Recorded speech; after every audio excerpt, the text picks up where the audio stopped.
Public school is filled with the famed teachings of great scientists, mathematicians, and statesmen. Benjamin Franklin's kite experiment with lightning was not only a breakthrough in electricity, but an iconic moment in history that nearly overshadows his many achievements in the founding of the United States. E equals mc squared seems to need no further explanation. It's the most famous formula of the world's most famous physicist. The apple falling onto Isaac Newton's head allegedly inspired his discoveries of gravity, while Newton's 3 laws of motion in turn opened the doors to an age of science. And while Newton takes credit as co-founder of calculus, it is the Pythagorean theorem that is most famous to geometry students, who must prove the properties of triangles and other shapes. But missing from all these textbook teaching moments is anything resembling a full picture. All of these giants, and many others, held a secret doctrine little known to the public and almost never taught in schools. Number 1. Pythagoras. Of course, it is fitting for our first subject, Pythagoras, who believed that knowledge should be kept from the vulgar masses and restricted to a learned elite introduced into his secret society. Yes, Pythagoras, best known to the world for his formula a squared plus b squared equals c squared, which shows that the square of the length of the hypotenuse of a right triangle is always equal to the sum of the squares of the other 2 sides, was also the pseudo-messianic figure of ancient Greece, who developed a literal cult following under the secret society he established, which combined mathematics and philosophy. He led this order of the Pythagoreans, despite the fact that it became a capital offense to follow his teachings, until the school building itself was burned and he was either exiled or assassinated by rivals who were suspicious of his teachings, jealous of being kept in the dark, and who supported a more democratic form of rule. Alive from approximately 570 BC to 495 BC, though some say he lived to age 100, he was well educated and born to a wealthy family from the wealthiest of Greek islands, Samos, the one nearest to Turkey's shore. According to the account, while his mother was pregnant, an oracle predicted that her unborn son would surpass in beauty and wisdom all who ever lived and would be of the greatest advantage to the human race in everything pertaining to the life of man. Hence, Pythagoras was believed to be a divine descendant of the god Apollo, sent to redeem the human race, something of a near Christ-like figure born 500 years before Jesus. After coming of age, Pythagoras traveled the world and was initiated into secret orders throughout, gathering wisdom from the Brahmins in India, the Hierophants in Egypt, the Persians, the Oracle of Delphi, the Kabbalist and Chaldean Magi, among other initiated priesthoods who harbored ciphers and other, quote, secret symbolic writings. After returning to his home in Samos to find it overtaken by a dictator, an exiled and unwelcome Pythagoras set up his influential school in Crotone, founded by Achaean Greeks in southern Italy, responsible for working out the mathematics of musical harmonies, colors, astronomy, and the earth. Pythagoras was even reputed to hold power over the moods of water and wind, equally able to calm the winds of a storm or calm the moods of an angry person with his lyre. His teachings were patently secret and never allowed to be written down. Furthermore, Pythagoras addressed neophyte initiates of his secret order only from behind the curtain, very Wizard of Oz, and even the true meaning of Pythagoras' geometrical formulas remained a well-kept secret, which his students could learn only after taking a 5-year vow of silence. So chances are there's a deeper and more important meaning behind even the universally taught a squared plus b squared equals c squared formula. A progressive series of initiations was required to advance into his inner ring of disciples, who were said to be constantly contemplating the transmigration of the soul after death, as well as the nature and identity of the, quote, perfect number. The Pythagorean scholars also happened to be among the most important members of society, both in ancient Greece and abroad, and were taught certain signs and words by which they might know each other. Within a few years, some 300 initiates, all Pythagoreans, held the sovereignty of Croton, and soon dozens of other city-states diffused across ancient Greece. According to the National Gazette in the early 19th century, this sage of Samos had conceived the sublime idea of forming a school of enlightened statesmen who might govern the world, while they themselves were governed by wisdom and virtue. It appears that Pythagoras had crafted the first workable conspiracy for global domination, one which pursued governance by an aristocracy which could avoid the, quote, dangerous tendency of democratic turbulence, as well as the dangers of a jealous tyrant. But shh, don't tell the kids in school about that one. Many of his secrets have remained untold to history, while others have been passed down through the ages via secret orders, including the Masons and Rosicrucians. Much of what is known about Pythagoras was passed down by Plato, his most famous student, who lived after Pythagoras had already died. And yet, nothing more is said about the man in any kind of textbook, mathematical or otherwise, than his contribution to a simple but sound mathematical formula. But then again, the same trend continues in more recent and better documented times. Number 2, Sir Isaac Newton. The entire era of modern science emerged out of his work. He was an essential figure in the Enlightenment and all that it affected. Sir Isaac Newton's 1687 book, Principia, aka Mathematical Principles of Natural Philosophy, which he wrote in Latin, is widely considered one of the most important works of all time, and it is said that it, quote, completed the scientific revolution. And yet, the quintessential icon of modern science was also more deeply steeped in the supposedly unscientific practices of alchemy and the occult than almost any other person in history. Yes, the man who defined gravity, established the 3 laws of motion, and also calculus, along with many other contributions to science including optics and light, was deeply and wholly steeped in the dark arts that have so often been scoffed away and ridiculed, or alternately feared and outlawed. According to the New York Times, Sir Isaac had a whole other full-time career, a parallel intellectual passion that he kept largely hidden from view, but that rivaled and sometimes surpassed in intensity his devotion to celestial mechanics. Newton was a serious alchemist who spent night upon dawn for 3 decades of his life, slaving over a Stygian furnace in search of the power to transmute one chemical element into another. Isaac Newton also left behind countless unpublished writings on his true obsessions, including alchemy, a dirty little secret that was technically illegal and potentially discrediting to his legacy. Unsurprisingly, his heirs, both relatives and ideological successors, buried these alchemical writings and sought to conceal this other, complex and easily misunderstood side of Newton for hundreds of years. Loaded with millions of words and endless pages written on controversial and even heretical theological topics, his extensive dabbling in the dark arts and the bizarre codes prompted a consultant to Newton's heirs, who happened to also belong to the Royal Society, to quickly dismiss his writings as unfit for publication, in other words, best covered up and kept from the masses. The vast majority of these papers didn't come to light publicly until socialist economist John Maynard Keynes bought them for his personal collection at auction in 1936, and finally confronted the world with Newton's ties to alchemy. Most of the documents, however, were handwritten copies that Newton made of other people's work. Whether or not he cracked the code in alchemy and transformed man's understanding, as he had in physics and mathematics, remains a mystery. However, certain papers that he left behind shed a curious light on his quest for the Philosopher's Stone.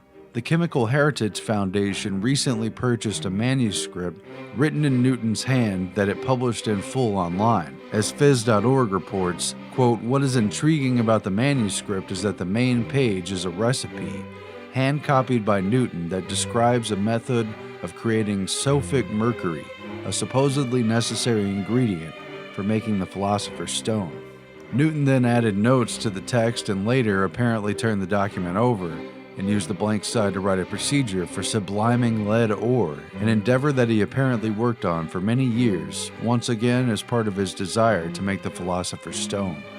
This Philosopher's Stone, the one sought after by mystics and supposedly obtained by the Rosicrucians, could turn base metals into gold and even unlock the secrets of time and immortality. Newton was often publicly accused of belonging to the Rosicrucian order as well as to the Freemasons, as were many others of the elite Royal Society, while Newton was arguably, but unprovably, one such learned initiate. Newton himself was a longtime member of the Royal Society, and later, after achieving fame, became its president for 24 years until his death, apparently obsessed with decoding history's hidden ciphers, sacred texts, and messages. Newton's writings also reveal that he obsessively charted the chronology of the Bible, attempting to decode prophecies and other hidden secrets embedded in the text. Among other interests, he attempted to calculate the date of the apocalypse, which he projected as being not before 2060, and likely not after 2300. We'll see, huh? In particular, Newton apparently believed that Solomon's Temple and other biblical structures contained hidden mathematical codes and cryptic knowledge that he attempted to unveil, just as the Freemasons, Rosicrucians, and other esoteric cults have. Of interest were the sacred geometrical features of Solomon's Temple, which he studied and wrote about over a 50-year period of his life. For Newton, the Bible was encoded with mathematical problems related to the formula for pi, the Earth's dimensions, and a cryptic mathematical blueprint for just about everything, which corresponded with a detailed chronology of Hebrew history and promised to reveal the elusive measurement of the, quote, sacred Hebrew cubit. As scholar Tessa Morrison explained, Isaac Newton determined that Solomon's Temple was constructed in, quote, divine proportions, square, symmetrical, and laid out to a celestial plan. Newton felt that just as the writings of ancient philosophers, scholars, and biblical figures held unknown sacred wisdom, the same was true of their architecture, which he believed these men used to hide their knowledge, in a complex code of symbolic and mathematical language. While we're supposed to believe that Newton's laws are immutable, unquestionable, and govern everything on Earth, we're also supposed to completely ignore the fact that after over 40 years of intense study, Newton had come to believe that ancient human history had been recorded entirely wrong. For at least 4 decades of his life, Newton meticulously read and studied ancient historical texts, including all primary and major literary works, beginning with ancient and Oriental mythology, after which he came to the conclusion that many events recorded as ancient history actually happened much more recently, sometimes hundreds and even thousands of years closer to present day than what has been generally accepted as the timeline of human history. This includes everything from the Trojan War occurring at least 300 years more recently to key ancient Egyptian dates happening some 1800 years after the dates that have been traditionally taught in schools. Newton's written works on this include the Chronology of Ancient Kingdoms, amended, which was first published in French a few years before his death and was, to his annoyance, published against his wishes. Its contents were controversial to say the least, with critics even claiming that Newton must have gone senile in his old age, despite the fact that he had been obsessively studying ancient chronology and revising his manuscripts for at least half of his life. The question is, if Newton devoted so much of his life to writing and studying these mysteries, and if they were never meant for respectable and public publication, then for whom were they written? Because it is clear that this was no mere dabbling to pass the time. Newton's Bible code search was part of a life that afforded no time to trivial pursuits such as leisure, romance, or sports. Who indeed was Newton's intended audience? Was there a secret patron for this darker side of his scientific and mathematic arts? Meanwhile, Newton's long presidency of the Royal Society also overlapped his 3 decades at the helm of the Royal Mint, which was more interesting than it sounds. especially since his appointment to the position was intended to be largely a cushy job in name only, but was instead taken deadly serious by Newton. In many ways an extension of alchemy, Newton oversaw England's Great Recoinage of 1696, a comprehensive move to turn in and replace the worn-down silver and gold coins that were in circulation, many of which were commonly clipped around the edges, an illegal practice that reduced the weight and therefore the value, which was of particular importance since the bullion weight of the coins was already worth more in foreign markets than the face value of the coin anyway. The recoinage was a priority as the Bank of England, privately owned like the Federal Reserve, had been established just 2 years prior in response to the debts accumulated after England's failed war with France. Newton, the hard-nosed warden of the mint, examined the coins turned in and found that about 20% of the nation's money was counterfeit, setting Newton off on an undercover investigation wherein he became deputized in various local counties as a justice of the peace, while posing as a local in order to interrogate hundreds of witnesses at taverns, bars, and other public centers about illegal coining practices in order to gather enough evidence for what was otherwise a rather difficult prosecution to pursue. In the end, Newton saw some 28 counterfeiters convicted.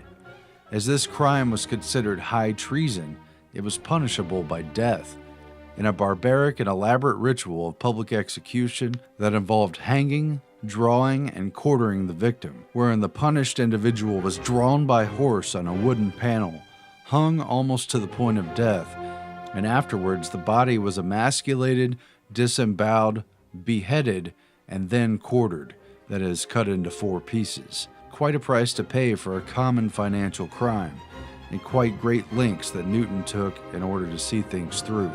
Mark Ratner, a materials chemist at Northwest University, told the New York Times, quote, "He was brutal. He sentenced people to death for trying to scrape the gold off of coins. Make no mistake about it," said Dr. Ratner, "he was not a nice guy." What his papers also reveal is the formal scientific knowledge he presented to the public in his books did not include discussion of the process by which Newton derived his knowledge. Apparently, he just didn't want people to know anything about the math work or the philosophy behind it, other than the conclusions, in many cases taken literally as scientific law. As Wired magazine reported, quote, "He didn't leave any working pages of the first edition of the Principia, just a clean copy that he sent to the printer when he was finished. The Principia went through 3 editions, and there were many drafts between 1 and 2 and 2 and 3. They showed a lot, but he actually covered up his methods in the published works. He presented the discoveries of optics in a formal language that covered up the traces of the hard work that one assumes went into it. And it's because Newton didn't want people to know how he had come to his knowledge. I think that might relate to his religious beliefs regarding anti-Trinitarianism. He believed that there was an elite cadre of people that were given the truth of religion, and the vulgar masses weren't strong enough." End quote. So ultimately, Newton, a trusted knight of the crown and a scion of establishment science, held the same view as Pythagoras, that the truth should be confined to a chosen few who've proven themselves worthy, and everyone else be damned.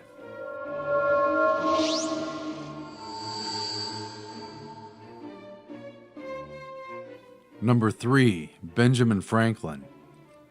Benjamin Franklin, the guy with the kite, but also the inventor of bifocals, the lightning rod, and some weird glass harmonica that nobody uses anymore because it reportedly drove people crazy. He was once president of Pennsylvania, but never of the United States. However, he was the only American to have signed all 4 documents fundamental to the creation of the U.S., the Declaration of Independence in 1776, the Treaty of Alliance with France in 1778, the Treaty of Paris, which ended the Revolutionary War in 1783, and the U.S. Constitution, which he signed in 1787, just a couple of years before his death. And with only a couple years of formal education and an apprenticeship under his brother as a printer, he became an avid author, witticist, publisher, scientist, and even the Postmaster General, first for Pennsylvania, then for the British Crown and the American colonies, and later for the United States. He became the Grand Master Mason of Pennsylvania before he was even 30 years old, and remained active in various secret societies throughout his life, including the notorious and debaucherous Hellfire Club that he frequently visited in England, while his hidden motives in promoting revolution in America still remain under question. Chief among them was Benjamin Franklin, a double agent working for Britain. Former CIA Director Allen Dulles himself admitted that Franklin was a spy master, for the Americans anyway, and while negotiating for a key alliance with France, he was supposedly maneuvering his spies in Britain and was continuously knowledgeable of fresh reports from military generals concerning the situation in the American colonists as it was told to the king, even as he himself was surrounded by spies and informants in Paris. Dulles writes, quote, "How many spies surrounded Franklin, and how many he himself had in England, we shall probably never know." One such spy was Edward Bancroft, another American who was Franklin's chief assistant in Paris, and who was outed by the British a century or so after the Revolution as one of their top assets and a close confidant of Franklin's. Historian Cecil B. Curry and author Richard Deacon uncovered a different story after examining 18th century papers from the British Secret Service and finding evidence that the beloved, quote, "first American" was in actuality a British agent referred to in dispatches as number 72. Cue the James Bond music. Doo-doo, doo-doo. And that Franklin, as a British mole and double agent, was actually working hand-in-hand with Edward Bancroft and other notorious spies on the British payroll, who were just as interested in penetrating the inner circle of French power as they were at understanding and undermining the American moves. Curiously, Franklin later shielded Bancroft from accusations of betraying the Americans and even denounced his accusers. Moreover, Richard Deacon alleges that the Hellfire Club, to which Franklin belonged and frequently attended during his extensive time in Europe, was more than just a secret society orgy site for wealthy rakes that met underground in a cave beneath a church, where they conducted mock satanic rituals and wore monk robes and masks while cavorting with prostitutes who called themselves nuns. The Hellfire Club was also cover for meetings between British spies and a secret weapon of British intelligence, which may partially explain the presence of the famed American scientist and diplomat, who was reportedly known there as Brother Benjamin of Cookham. The leader of the Hellfire Club, Sir Francis Dashwood, at one time Britain's Chancellor of the Exchequer, as well as its Postmaster General, was also implicated as a spy and was a close confidant of Brother Benjamin, who not only stayed with Dashwood at his residence, but co-authored a heretical book on the Church of England with him. Dashwood reportedly boasted in his later years that, quote, "Brother Benjamin of Cookham remained our friend and secret ally all the time he was in the enemy camp," unquote. Another one of Franklin's close associates and fellow Hellfire Club members was the notorious French diplomat and spy Chevalier d'Eon de Beaumont, an androgynous man who frequently dressed, apparently convincingly, as a woman and even infiltrated the Russian court, successfully becoming lady-in-waiting to Empress Elizabeth. During this life of fame, achievement, and duplicity, Benjamin Franklin apparently passed along detailed information about American shipping activities and kept the British in the loop on palace intrigues in Paris, as well as nearly every move of the American diplomats in France. If the theory holds true, and Franklin was number 72, he appears to have served two masters, and reportedly held the idea that a free America was ultimately somehow compatible with an all-powerful British Empire, while he meanwhile apparently also hedged his bets on a land speculation claim under the British Grand Ohio Company for territory in Virginia that he would gain if and only if Britain, rather than America, had won the war. And as if that weren't enough skeletons in the closet, there's also the matter of the 10 bodies found buried beneath Benjamin Franklin's number 36 Craven Street residence in London. which included the bodies of 6 children who were apparently buried there during the American Patriots' time of residence while representing Philadelphia before the court of King George III. Modern history, however, has vouched for the Founding Father by attributing the macabre scene to his roommate, Dr. William Hewson, an anatomy student and, like Franklin, a member of the Royal Society, who apparently set up a lab in the basement while examining cadavers surreptitiously obtained from local cemeteries, which were already dead when they arrived at his former residence. But there are many reasons to question whether these corpses were part of something more sinister, including why so many of them were of children, for indeed Franklin and his dubious cohorts have kept many secrets from us all, and were known to engage in, some rather questionable rituals. After all, who would bury nearly a dozen bodies, the majority of whom were children, in the basement, all while the rest of the tenants in the house, including Hewson's own wife, children, and mother-in-law, not to mention Franklin, had to smell them? Whatever the case, it was enough for the modern-day relevant authorities to open an inquiry, dig up the remains, and raise eerie alarm bells in the media. In total, what is it that's behind the mysteries, intrigue, and contradictions of one of America's most famous and well-respected patriots? How did he rise to such prominence, and to whom did his true allegiance lie? It's worth noting that Franklin's own illegitimate son, William, publicly at odds with his father, remained a British loyalist throughout the American Revolution, even after he was arrested as a British spy.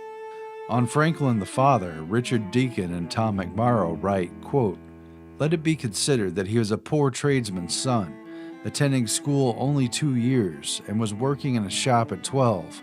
But later in life, when in the company of such men as George Washington, Thomas Jefferson, and John Adams, all cultured aristocrats and future presidents, he was the most accomplished among them. With virtually no schooling, he had taught himself several foreign languages, science and mathematics, and was publishing Poor Richard's Almanac by the time he was 26. He authored the definitive work of the time on electricity, swayed the British Parliament to repeal the Stamp Act, and was honored by the universities of Yale, Harvard, Oxford, and Edinburgh, the Royal Society of Britain, and the Royal Academy of Science in France." End quote. The fact is little known, but appears in distant newsprint accounts that the underwriting force of the earliest phase of Mr. Franklin's career in publishing was none other than the elusive Hellfire Club. Benjamin Franklin's older brother, James Franklin, was founder of the New England Courant, established in 1721, and the printing press publisher of the country's second oldest newspaper, the Boston Gazette, dating back to 1720, which put him in a significant position to influence the affairs in colonial Boston and to stir the pot of controversy, which he and his brother Benjamin were certainly lightning rods for. The latter would often masquerade under pen names such as Silas Do-Gooder. When James Franklin landed in jail and was threatened with suppression of his paper for insulting Harvard College and the clergy officials, he avoided being shut down by handing off the publishing duties to Benjamin Franklin, thus making him a successful businessman before the age of 18, but not without some backing. Both Franklins were relentless in attacking establishment figures of all kinds and provocative in every move, sowing the seeds of rebellion early on, not to mention creating a great deal of mischief, all while few suspected that a secret fraternal order were supporting them from the shadows the entire time, with an agenda that would prove to play a role in altering the course of society in the colonies. While there's plenty of room in history for the rare genius, one should not dismiss the works of a larger agenda either. It appears that the ciphers, secret dispatches, and even hidden ink messages were a staple of Franklin's life, and not merely the part of the plot of a Nicolas Cage American Treasure movie. How does that account resonate with the patriotic fervor of the 4th of July or the quaint accounts of Franklin as a lovable, witty, and jolly elder statesman that all Americans feel in the course of their bloodstream? Of course, such a man as this is too much a giant of history to question. and too nuanced to pick apart. Number 4. Albert Einstein. Even Albert Einstein, the 20th century's most famous and celebrated scientist, had his ties to the occult. In particular, it is clear that Einstein was intimately familiar with one of the best-known esoteric personalities, a self-professed spirit medium and the co-founder of the Theosophical Society, Madame Helena Blavatsky. In fact, according to multiple sources, including his own niece, Einstein always kept a heavily annotated copy of Blavatsky's The Secret Doctrine, published in 1888, on the desk in his study and promoted it to his colleagues. Journalist Jack Brown paid Einstein a visit at his home and saw the book on his desk and asked Einstein about it, prompting Einstein to read a few passages aloud, after referring to it as the Bible of the Theosophist. Some believe that Einstein's intense study of Blavatsky's work is the true source of his inspiration for E=mc². Whatever it was, it certainly wasn't decades of experience or an encyclopedic understanding of scientific literature. Einstein was only 26 years old in 1905 when he wrote his Annus Mirabilis papers, a miracle year during which he not only derived the infamous E=mc² theorem, but during which he also published 5 key articles that would contribute substantially to what is today modern physics and completely change scientific history. During what was considered his most productive year ever, he came up with the theory of special relativity, mass energy equivalence, from which E=mc² is derived. He analyzed Brownian motion of microscopic particles in liquid and figured out the photoelectric effect, which was the paper that eventually won him the Nobel Prize in 1921. By all appearances, 1905 was a miracle year indeed, as Einstein apparently lacked access to sufficient scientific reference materials and had only his training at the Zurich Polytechnic School to draw from, as well as his own books and an informal study group to fall back on. He had, however, worked in the Bern, Switzerland Patent Office as a bureaucrat since 1902, his first real job. Perhaps a rather inspiring place to gather ideas, indeed. Wink, wink.